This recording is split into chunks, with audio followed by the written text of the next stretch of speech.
First of all, we're going to see the advantages and disadvantages of teaching a subject, in this case science, through the medium of English.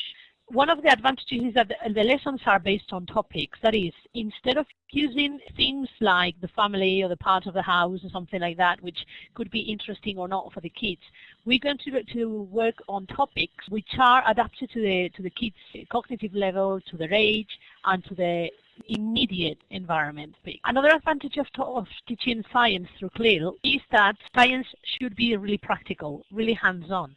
So I don't understand science without experimenting and doing experiments. Since the sciences are very visual, as I said, these will help children understand the topics, understand the content, which is going to be taught in a different language from the mother tongue.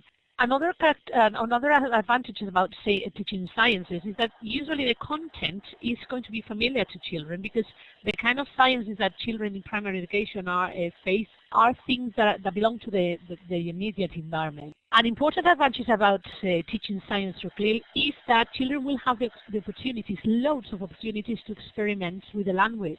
Another aspect is that when teaching a non-linguistic subject through the medium of foreign language, in this case English, we should focus on fluency and on communication. So activities should be really communicative and should lead and trigger for communication.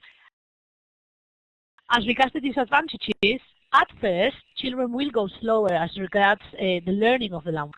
Then the language is not covered systematically because we're not aiming for the language learning as itself. Language is going to be the medium, the vehicular media to handle the content. Sometimes the exams test the language, not the content, and this is a problem that most teachers are facing nowadays.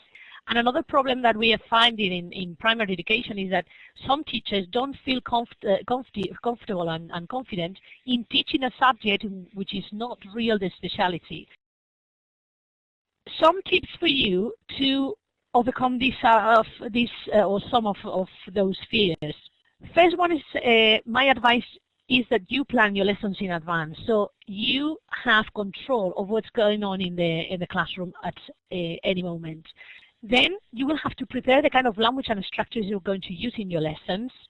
Then you have to look for appropriate resources. Again, as I said, there are plenty of resources on the internet. There are publishers offer us a wide range of different resources.